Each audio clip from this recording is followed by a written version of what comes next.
Thank you. It is good to be here this evening. I was speaking earlier. I remember the first time I ever spoke here, and this has been probably a decade and a half or longer ago. And I was dating, Rebecca and I were dating at the time. And I remember on Sunday evening and got up here to speak. Now, I knew just about everybody was comfortable being here. And I get up here and I turn around when it comes time to speak, and I look down and I'm like, wow, that's a lot more people than I thought was going to be here.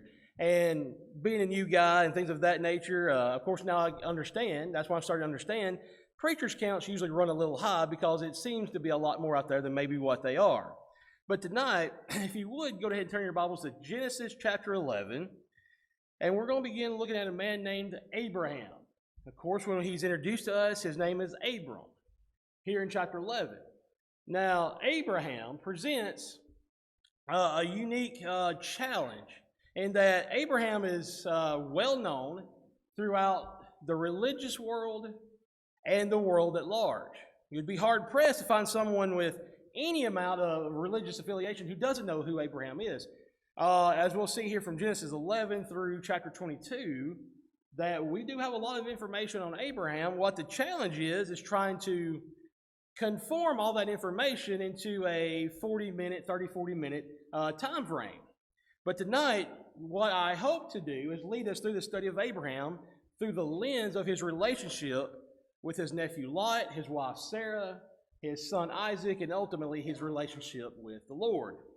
Now in chapter 11, begin with verse 26, we read about a man named Terah, however you want to pronounce that. We see he lived 70 years and became the father of three sons, Abram, Nahor, and Haran. This is where we're first introduced to Abraham, and we see that when Terah, verse 27, becomes the father of these three sons, Haran became the father of Lot. And we see Haran dies in the presence of his father in the land of his birth, Ur of the Chaldeans. Abram and Nahor took wives for themselves. The name of Abram's is Sarai, who will later become Sarah. The name of Nahor's wife was Milcah, and the daughter of Haran, the father of Milcah and Iscah. Sarah was barren, she had no child. And we see verses 31 and 32, we see that Terah takes his son Abraham, and his son Lot, the son of Haran, his grandson, Sarah, the daughter-in-law, his son Abram's wife, they went together out of Ur, and they entered the land of Canaan, and they went as far as the city of Haran, obviously named for his son. He settles there. Terah lives for 205 years, and Terah dies in Haran. And that's where Terah exits the picture. Now, in chapter 12, the focus goes on Terah and his three sons, to more specifically, Abraham. In chapter 12, the Lord said to Abram, beginning in verse 1, "Go forth from your country and from your relatives and from your father's house to a land which I will show you, and I will make you a great nation. I will bless you. I will make your name great, and so you shall be a blessing. I will bless those who bless you. The ones who curse you, I will curse, and in all the families of the earth will be blessed through you." We see here, sometimes we may read over this, gloss over it, not really realize the depth of what's being said, but the Lord is telling Abraham to leave his father's house, leave his family, leave his familiar surroundings, to go to the land that he will show you. Abraham, he doesn't tell Abraham specifically where he's going. He says, get up and go. You'll go to a land, I'll show you when you get there. Now, for someone like me, you may be like me, if you're going to take a long trip, you want to know where you're going, how long you're going to be there, when you're coming back, maybe what's going on while you're there. I have that systemic type mind. I like having plans, right? I like to do things. I have an idea of what's happening. At least an overall summary of where we're going and what we're doing. What the Lord tells Abraham is you're going to leave everything familiar to you. And you're going to keep going until I tell you to stop. Abram doesn't know exactly where he's going. Not just yet. And that in of itself, for me at least, to pick up and leave everything and everybody that is familiar to you and just to go. Just get behind the wheel of a car and keep driving till someplace speaks to you. Just no plans until the Lord stops you there to wherever you need to be. That's a big leap of faith. We may not realize it right offhand, but sit and think what you're familiar with. The area you grew up in, the people you grew up with, the familiar landmarks and places, things of that nature. Those things, if nothing else, they're familiar and comforting, right? That's your surroundings. Very often, people will settle within several miles or maybe within a time distance of where they grew up, typically, because those places are familiar and they're comfortable.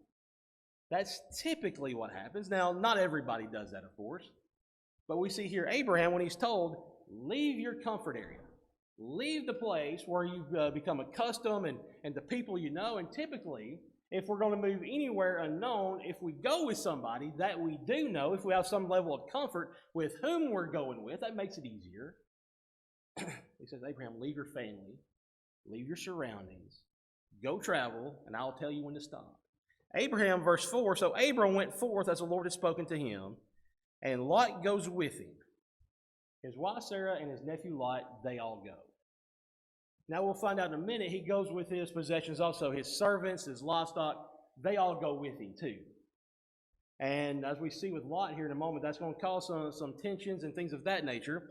But we see they pick up and go. He does as the Lord has commanded him to do. Which we see for Abraham, we start to see his level of faith. Now, for Abraham, when this occurs, he's not exactly a young guy. According to Scripture here, he's 75 years old, verse 4, into chapter 4. Now, I know for us, and the life expectancy today, 75 is going to be on the older end of the schedule. Now, for Abraham, he's probably just past midlife, either right at it or in midlife. We see that his father lived to be 210. Now, Abraham's not going to live that long, so he was what we would call early 50s. Not exactly the best time just to be picking up and going, right? Usually not the best of times, but we see that he is. Now, before we get a little bit deeper into Abraham and Lot's relationship, we're going to look at that first.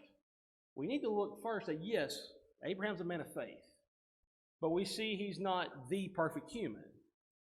Here in chapter 12, beginning in verse 10, and it occurs again in chapter 20 when he journeys to Gerar, but in this situation, chapter 12 and verse 10, there's a famine in the land. Now, not to spend too much time on this, but to set the cultural context of what's going on here, for ages now, Israel is not a nation yet. But in this area of the world, typically, the biggest portion of the economy, the local economy we would call it, would be agricultural. Anywhere between 60 and 80% of your local economy is going to be agricultural, growing food. Now, when a famine happens, and that much of your economy, you're going to have to use that word for lack of a better one, a famine hits, lack of rain, lack of resources. When that happens, that will destroy not only your food source, but not only your economy, but your food source. And so Abraham and Sarah are going to have to go to Egypt to get food. Now, that's going to be a recurring theme throughout the Old Testament. Egypt typically would be the area of respite. They have the Nile River, which is one of only two rivers in the world that flow north, typically south to north. And within that fertile river valley, they would have food typically. And so they're going to Egypt. And most of you are probably familiar with the scenario. As they're going down to Egypt, Abraham says to his wife, Sarah, and it's flattering to an extent, to her anyway. He tells her, you're beautiful, you're attractive. We get there and they find out you're my wife, they're going to take you and kill me. So let's just tell them you're my sister. And folks, let's make this perfectly clear. He's not completely lying either. She is his half-sister. They are siblings. But that's not the whole context. Because when we think of lying, we may think of just an outright untruth, but yet part of the whole lying situation is the deception. Lying by omission.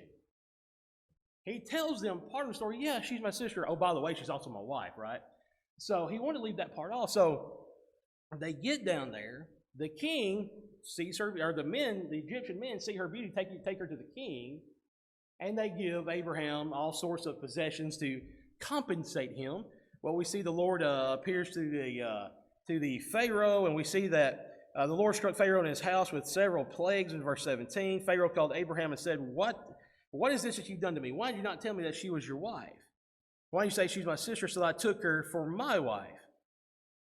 And I love how this ends. He says, now here's your wife, take her and leave, or take her and go. That happens again when they go to Gerar, when they travel there. Same situation. They'll see your beauty, they'll see your attractiveness, and they'll want to take you and kill me. Let's do this again. And we understand the significance and the import here is that Abraham is trusting in his own ability, not that God will take care of him. When God called him to go travel to a land, we must understand God is not calling Abraham to go by himself. God's with him the whole way. And God would provide him with what he would need, whether it be things of a physical necessity, protection, whatever, the Lord provides. By Abraham doing this, not once but twice, shows us a number of things. Number one, Abraham's human, that sometimes he'll take things, whether he's intending to or not, into his own hands and in his own ways because he trusts in himself. We see that his faith in God wasn't entirely what it needed to be, at least in these situations. And number two, sometimes our own devices is what gets us into trouble. A lot of times the trouble that we see is not necessarily completely external factors at play. Sometimes this is our own undoing. And we see that with Abraham. But more specifically, back to Abraham and Lot. They are traveling together. Both of them have acquired a lot of livestock and a lot of servants. Now, Abraham is known as quite possibly the richest man of this era and this time period and this place. And of course, at this time frame, we're not talking about wealth in terms of retirement accounts, investment accounts, cash, things of that nature. You measured wealth in livestock by how much you had in livestock. If we place Job right about the same time as Abraham, as many scholars do, Abraham and Job are both two of the wealthiest men this world's ever seen because of what they owned in livestock. And we see that in chapter 13 and verse 2, Abraham was very rich in livestock, in silver, and in gold. And as he's journeying from the Negev, the south, as far as Bethel, we see that he's traveling. And in verse 6, the land could not sustain them while dwelling together, meaning Abram and Lot. Now, for those of you who've raised animals of any kind, you realize that you have to have certain resources in which to raise livestock, whether it be cows or horses, whatever. You need to have space, you need to have food, and you need to have water. In this situation, there's too little resources and too many animals. The land could not sustain them. Now, as they're traveling, since everything is as huge as it is in numbers, they're traveling a wide swath of land. But even that wide swath could not contain them both. And we see in verse 7 that there was strife. There were infightings between Lot's servants and Abram's servants. They're fighting one another because they're trying to feed their animals and try to keep up with their resources, and they're coming in conflict with one another. Now, if you want to see the better side of Abraham, this conflict resolution right here is amazing. It's great. We see that Abram says to Lot, "Please let there be no strife between us, nor between my herdsmen and yours, for we be brothers." We are family. We are family. There's no need for us to be at odds, right? That's how families ought to be, in that we deal with things. Lot is his nephew. It's not his son, it's his nephew, and yet here's Abraham being diplomatic and kind. Look, we have an issue and we need to deal with it. We do not need to have conflict and strife between us because we are family. We don't have to have this. And Abraham goes on to say, there at the end of start of verse 9, "Is not the whole land before you? Please separate from me, if to the left and I to the right, or if to the right I to the left." So he says to Lot, "Look, the whole land's before you. You pick where you're going, and wherever you go, I'll go the opposite direction." Fair enough. Lot looks up, verse 10, and he saw the valley of the Jordan, that it was well watered everywhere. And this is before the Lord destroyed Sodom and Gomorrah, and that's later. Like in the garden of the Lord, like the land of Egypt as you go to Zoar. So Lot chose for himself all the valley of the Jordan, and Lot journeyed eastward. Thus they were separated from each other. We see that verse 12, Abram settles in the land of Canaan, while Lot settled in the cities of the valley, and moved his tents as far as Sodom. Now, here we don't find him in Sodom, but we see him going that way. We do have this note right here, there in verse 13. "The men of Sodom were wicked exceedingly and sinners against the Lord." And I'm willing to give Lot every benefit of the doubt. This immediate context of what we're looking at is that he's trying to make the best business decision he can make. He has all these animals, all this livestock, all these herds, and he looks at the valley of the Jordan, and look, there's a lot of water there, a lot of land. That'd be a good place to take my business and set up. It'd be good for the animals, good for the herdsmen, and things of that nature. Now, from what we can read here, it looks like to begin with, at least initially, it's a great business decision. But we have to realize that even initially, when it seems to be a great business model, business idea, sometimes there's more to it than just that. We see he goes over towards Sodom, not at Sodom, but towards that way. Or as we would say, over yonder towards Sodom, right? He's going that direction. And we see the notation there in 13 that they were exceedingly wicked and sinners against the Lord. Great business decision, not so great spiritual decision. And so we see that Lot goes that way. When we flip over to chapter 14, we see there's War of the Kings, 5 kings against 4. And when we get to verse 13, we see that the 5 cities of the valley are losing. So badly that Lot and all his possessions get captured by the enemy. We see that in verse 13 of Genesis 14, that a fugitive came and told Abram the Hebrew.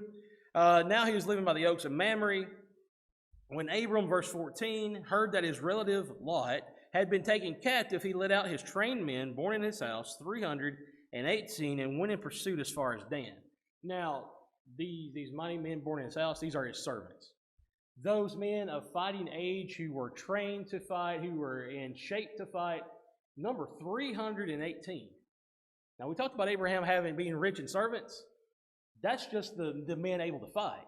We're not talking about older servants, younger servants, females. We're not talking about any of those. He has 318 fighting men. That's a lot by any stretch, by any count. That's a lot. So they go out. He divided forces against them by night, he and his servants, and defeated them.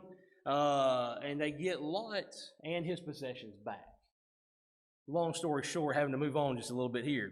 And we see even in this, before we move on even a little bit further, when he returns from his defeat of Chedorlaomer, verse 17, and the kings who were with him, the king of Sodom went out to meet him, the valley of Shaveh, that is the king's valley. Melchizedek, king of Salem, brought out bread and wine. Now he was a priest of the God Most High. He blessed Abram, said, "Blessed be Abraham of God Most High, possessor of heaven and earth. And blessed be God Most High, who has delivered your enemies into your hands." And Abraham gives him 1/10 of all of the spoils of war. We see here that for Abraham, even though that Abraham himself is not perfect, we understand that. Lot's made a bad decision that gets worse. We'll not be able to get into that. But we see here that Abraham trusts in God, that his intentions, when they are in line with what they need to be, he trusts God. And he gave to Melchizedek, who's a priest of God, he gave him 1/10, which is what we would call today the tithe. As a side note, you'll hear some people say, oh, you can give a 5% tithe or an 8%. You can't give 5%, 10%. A tithe is just that. It is 1/10. Anything else would be something else. But we see Abraham's trust in God.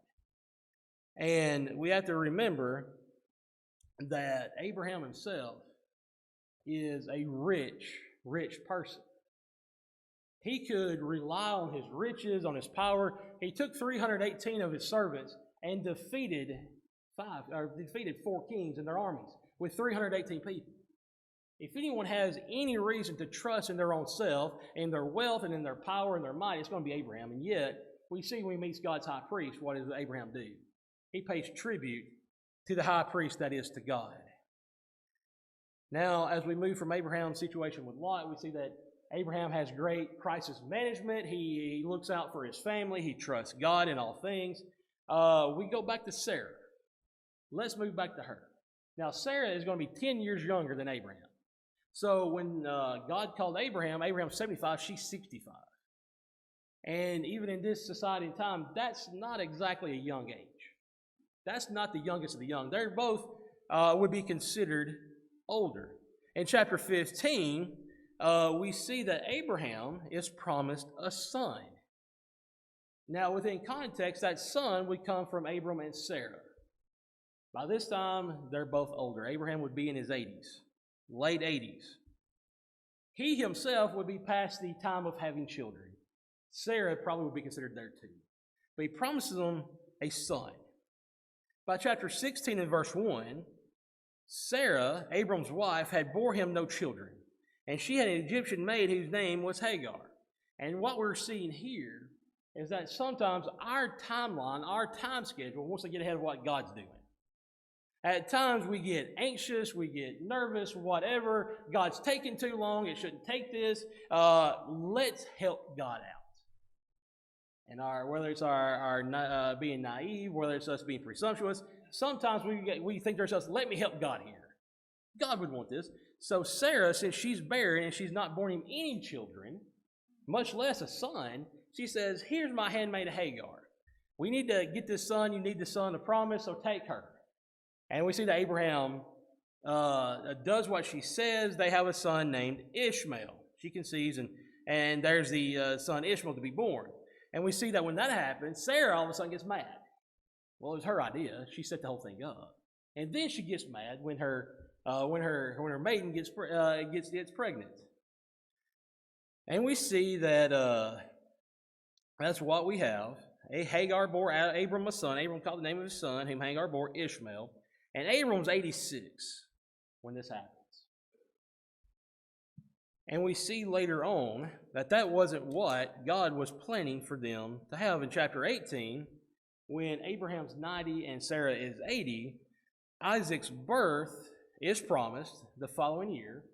And if you'll remember in that chapter, especially verse 12, well, back up to verse 11. Now, Abraham and Sarah were old and advanced in age. Sarah was past childbearing. Verse 12, Sarah laughed to herself, saying, after I became old, shall I have pleasure, my Lord being old also? She laughs. She's too old. She's way too old, actually. Way past the age of childbearing, as is Abraham. And for those who haven't put it together yet, when their son is born, he is born, the name Isaac in Hebrew, you know what that means? The name Isaac means laughter. They name him laughter. It's not just a Sarah thing. Abraham laughs too. He'll laugh too later. He'll find it humorous that in their old age that they would have a child. Now, chapter 21, we see that the Lord took note of Sarah as he had said, and the Lord did for Sarah as he had promised. So Sarah conceived and bore a son to Abraham in his old age at the appointed time which God had spoken to him. Now we understand God has his timetable, we have ours. The difference is God knows what's going on. He sees a bigger picture. We see the trees, he sees the whole forest. And he has a time frame on things. Studying for another lesson, for example, looking at the life of Samson, you got to realize as God spoke to Samson's parents, the Philistines were a major thorn in the flesh for them. And God says, I'm going to send you a deliverer. He's going to be your son. They didn't have a son yet. So you know what that means, right? That the Philistines were going to be overtaken for at least another 18, 20 years. I'm sending you a deliverer. But it's going to be 2 decades before he gets here and does anything about it. God has his time frame and his time schedule.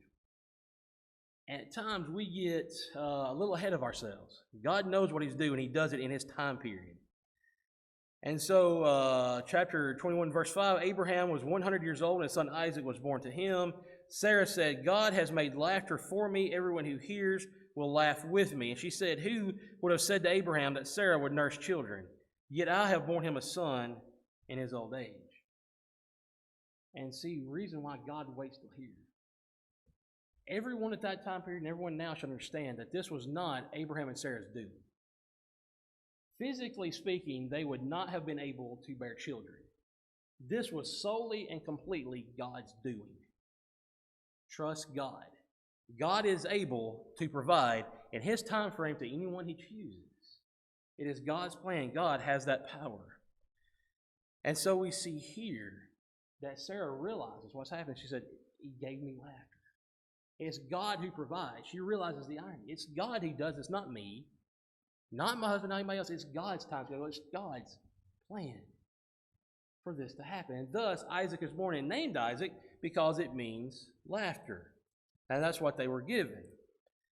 Now, let's jump over to chapter 22. This is going to take a few minutes, and will probably take us closer to our end time here. We have Abraham offering Isaac as a sacrifice.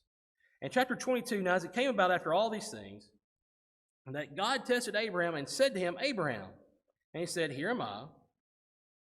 He said, Take now your son, your only son, whom you love, Isaac, and go into the land of Moriah, and offer him there as a burnt offering on one of the mountains of which I will tell you. So Isaac rose early in the morning and saddled his donkey and took 2 of his young men with him. And Isaac his son, he split wood for the burnt offering, and arose and went to the place which God had told him. On the 3rd day, Abraham raised his eyes and saw the place from a distance. And Abraham said to his young men, Stay here with the donkey, and I and the boy will go over there, and we will worship and return to you. We'll stop right there for just a moment. Now, as we read this, as God is calling Abraham to sacrifice that son of promise that he bore when he was 100 years old, again, looking at any time period, time frame, society we want to look at, 100 years old, past childbearing years. That's the one son that God promised Abraham. And now, God is telling Abraham, go sacrifice that son. We understand, for those of you who've read this scenario and know of what's happening here in this account, this is to see is Abraham's love and his commitment to his son or to his God.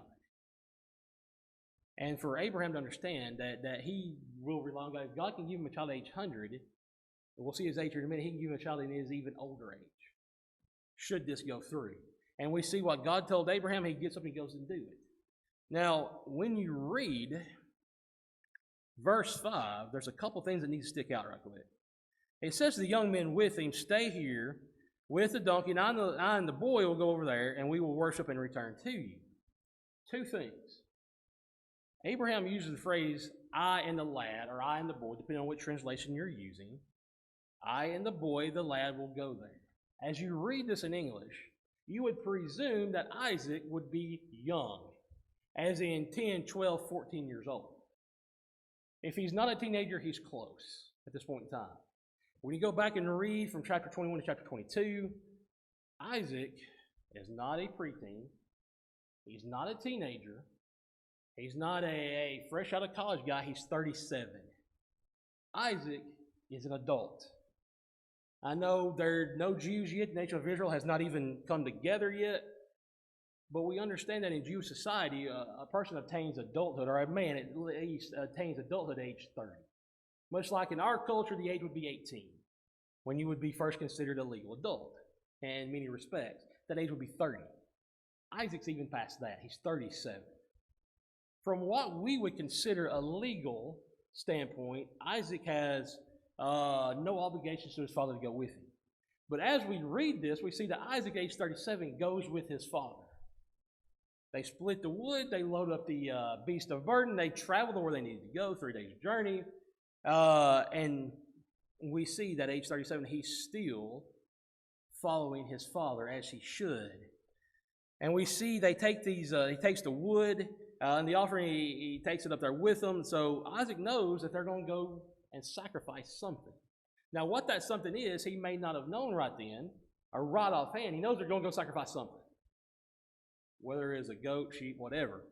So they go that way, and notice what Abraham says to the young men. He says, I and the lad, or I and the boy, will go over there and we will worship.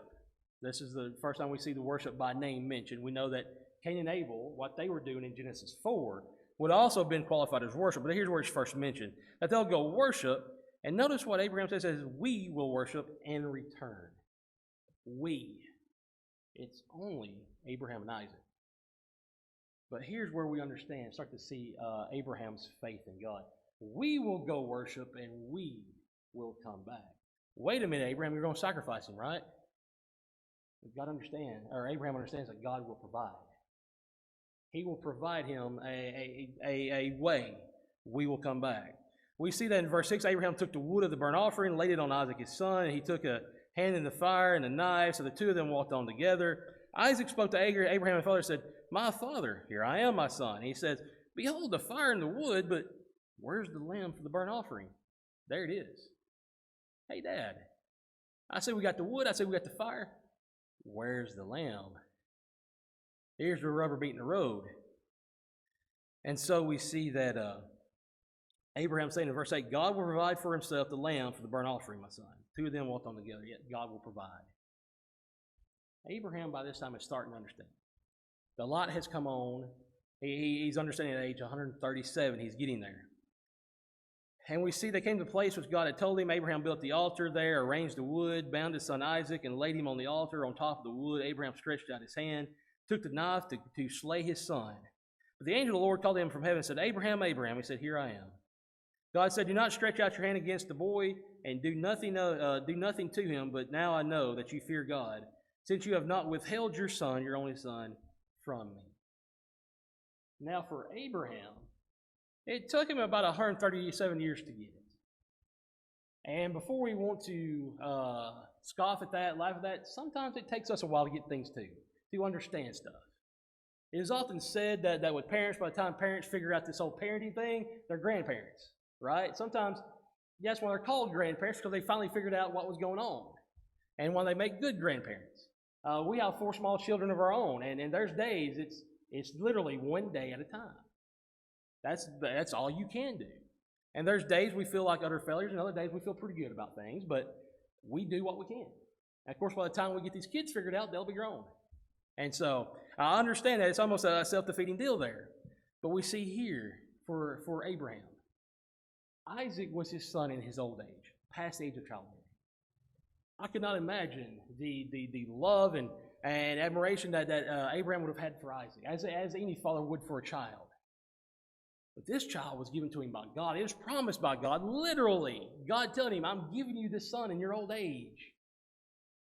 And when this boy is 37, God says, I want you to give him back to you. Could you not understand? Could you not feel the pain in his head and his heart? But yet, he understood that if God can give him this son in old age, could God not do it again? Could God not save the child? And he does.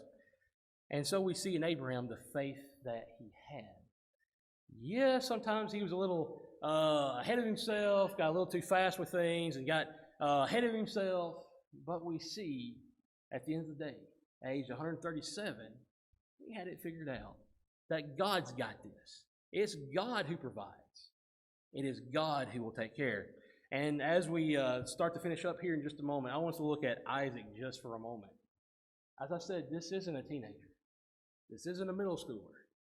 This is an adult. And we see the love and respect he had for his father to go along with him. That he trusted his father as Abraham finally trusted God. Yeah, I see the wood and the fire, but where's the lamb? God will provide some. God will provide. And we see that he does. Verse 15, the angel of the Lord called to Abraham a second time from heaven and said, By myself I have sworn, declares the Lord, because you have done this thing and have not withheld your son, your only son. I will greatly bless you, and I will greatly multiply your seed as the stars of the heavens, as the sand which is on the seashore. Your seed shall possess the gate of their enemies, and your seed all the nations of the earth will be blessed, because you have obeyed my voice. Abraham returned to his young man. They rose and they went to Beersheba, and Abraham lived in Beersheba. There was a ram that was caught in the thicket. They used it for the sacrifice, as we have the first bell there. And so he goes back, and we find that he has more children. He has born more children than just Ishmael and Isaac. There's more born to him. It's just that Isaac is the only one through Sarah. Now we see in chapter 23, Sarah lived 127 years. Now, if Abraham's 137 and Isaac's 37, that means at 127 years for Sarah, she dies, verse 2 of chapter 23, in Kiriath Arba, that is Hebron, in the land of Canaan. Now, she dies in the same year that Abraham and Isaac have their going off, and Abraham's going to sacrifice Isaac. We are not told in Scripture, so this would be speculation, much like Methuselah, when he did the timelines of the flood. Methuselah dies the same year as the flood. That doesn't mean he died in the flood, but that starts looking a little suspicious, right? Well, Sarah, at the same time frame as Abraham and Isaac going to do the sacrifice, she passes away. There are some scholars who do speculate that whole situation may have not caused her death, but it could have hastened it along. Because think of this was her husband for so many years, at least half a century by this point. And this is her only child. Yes, he's an adult, but for those of you who have grown children, grandchildren, no matter how old your children are, they're still your children, right? And so her husband is taking off her son, and her husband's going to sacrifice her son. two most important men in her life. And this is something that may have, like I said, not have caused her death, but it might have helped it along. She does pass away at that time. And Isaac, when you read the rest of 23 into 24, you'll read that this devastates Isaac. Isaac, don't want to call him necessarily a mama's boy for the connotation that it has, but he loves his mama. And we see that when he finds and chooses Rebekah, verses 15 and following in verse 20 or chapter 24, when they do get married, he goes and grieves in his mother's tent. And so he loses a mother but gains a wife. Now, I know that's not a trade many of us would probably want to make just outright, but we see his mother passes. He's grieved by it, but chapter 24, verses 62 and following, we see that they marry. Isaac and Rebekah do, and we see that he does go and grieve his mother's passing, as anyone should do. We see that with Abraham, as we'll do in the devotional in just a moment. Abraham had tremendous faith in God. Now, did that make him perfect? No. He still had his failings. He still had his shortcomings. He's as human in many senses as we are, but we see God uses him. We see that when he works with Lot to work out a familial spat, a disagreement amongst family, to take the conflict out of the family. We see that with his wife, even though they don't have a perfect relationship, they lied twice about the relationship and then laughed at God for promising them a son and then tried to do that on their own. But we see that they were unequivocally given to one another. Why else would she have left with her husband to travel to a place she didn't know either? She went with him. And we see that with Abraham and his son, he was even willing to give his only son to God, whom he trusted, knowing that God would provide one way, somehow. Abraham is an amazing situation. It's a life story that bears repeating and gets repeated through the pages of Scripture. As a preacher, a lot of times it's not the most difficult thing in the world to come up with what to talk about. Sometimes it's what needs to be left off in order to fit a specific time period. Abraham was one of those people that we could spend days, weeks, months, years delving into everything that we have just in these short passages. Chapter 25, we're told of Abraham's death, 175 years. Now, for those of you who know the Old Testament, specifically Genesis, we know before the flood, people were living 900 plus years. Then after the flood, especially after Noah, those ages start coming down 700, 600, 500, 400, 300, 200, 100s, and then even less than that. So we see life expectancy has come down quickly in the generations from Noah. But we see that Abraham lived 175 years. He's lived a full, good life. And so I'm going to go ahead and stop there. It's a minute or two till, but I'll go ahead and stop there because then I'll be stepping on my devotional, and I want to kind of leave that intact. But thank you for having us here this evening. We always look forward to coming here visiting. Whether we're visiting or speaking, we enjoy being here. We thank you for having us. It's always good to see familiar faces and things of that nature. So, good deal. How is your health? When you hear that question, you probably, like me, will immediately think of your physical health. We understand the importance of being physically healthy, of taking care of your body. You only get one, and you want to take care of it. We know that we need to see a doctor on occasion, checkups, things of that nature. With some of the things I deal with, I do get periodic checkups to make sure everything's good, everything's cool, and if anything does get out of whack, we can take care of it pretty quickly, and we're ready to go. We also, as a society, are starting to get better with mental health as far as recognizing that as important as our physical health is, so is our mental health, that we need to take care of the things that are there and making sure that those who have various mental ailments can have those taken care of and help to lead a fuller life. We know that our emotional health is also important, taking care of ourselves and our emotions and things of that nature, that we take care of those. But how is our spiritual health? That's part of it. And as we would get a checkup for our physical health, mental health, emotional health, we understand that we need those for our spiritual health as well. As we looked at Abraham, we know that he had several checkpoints in his life. We understand that some of those checkpoints didn't work so well for him, that he ended up not doing as well as he needed to. When he and his wife traveled to Egypt in chapter 12 of Genesis and in chapter 20 to Gerar, we see that he was more worried with himself, taking care of himself, than he was about God providing for him. We see that being promised a son in his old age, he had his doubts with that. But we also see him getting some checkpoints right. When he was at 75 years old, called by God to go to land that he would be shown later, he gets up and goes. We see that, especially in the end, with his son Isaac, who is an adult at 37 years old, was Isaac. Abraham would have been 137. God says, give me your son, sacrifice your son to me, and he willingly does that. Because by the age of 137, Abraham had figured out just how faithful God was. And so he takes his son, and of course with Isaac, he's an adult. He would have had a choice in the matter, but he loves and respects his father, and he goes too. And we see that Abraham, when asked by his son Isaac, I see the wood and the fire, but where's the lamb for the sacrifice? And we see that in chapter 22 of Genesis, verse 8, Abraham says, God will provide for himself the lamb for the burnt offering, my son. We see that his trust is now in God. Now, the lesson for us can be quite simple. We are a lot like Abraham. At times we're doing things great, everything's working out well, we're doing what we're supposed to, and everything is as it should be. But there's times we're human, and we're going to want to trust in self more than anything else. I'm smart, I'm educated, I got a good idea how to do things. And we will forget to take what God has said for us to do. I know, speaking for myself, at times I do get anxious and I want to get ahead a little bit. And when you read of, especially when you read of Jonah, we see that Jonah, the 4 chapters of Jonah work out very well as an outline. Jonah running away from God to begin with. Then chapter 2, he's running to God. He's running with God, chapter 3. But like many of us, by chapter 4, Jonah's running ahead of God. He's getting ahead of God and what needs to be done. And sometimes we do that. We get anxious. We get in a hurry for whatever reason, and we think we have to do it right now. It has to be done right this second, because at times we don't see the picture that God gets. God gets the full picture. He gets the big picture.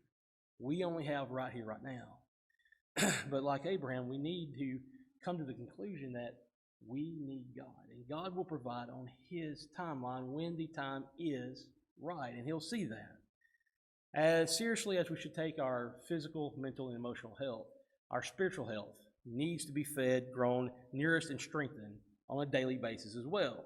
And so we see from Abraham that even though we as people will mess up at times of our own doing, a lot of Abraham's, the negatives that he dealt with, he caused himself. And for many of us, if we're honest, that's where a lot of our pains and ailments come from, is from our own doing. When we learn to slow down and trust God, that's when good things happen. Let us always trust God, trust his time frame, and follow him. For with Abraham, the last highlight of his life that we have in Scripture is seeing his total devotion to God. And through Isaac, we see that a nation would be born. Through Isaac, his son Jacob, the 12 tribes of Israel come from his sons, and we see that indeed Abraham is blessed. 4,000 plus years after his death, we still know this man is still revered.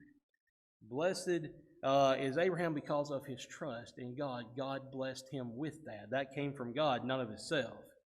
May we trust God with the same fervor as Abraham did later in life. May we trust him fully and wholly. May we give all that we have to him, even the best that we have. For Abraham, that was his son. He was not willing to hold back even his son from him. We understand that it's God who gives and God who takes away. Let us always trust and have joy in the Lord. If anyone hears such an invitation, we'll bid you come now together. We stand and we sing.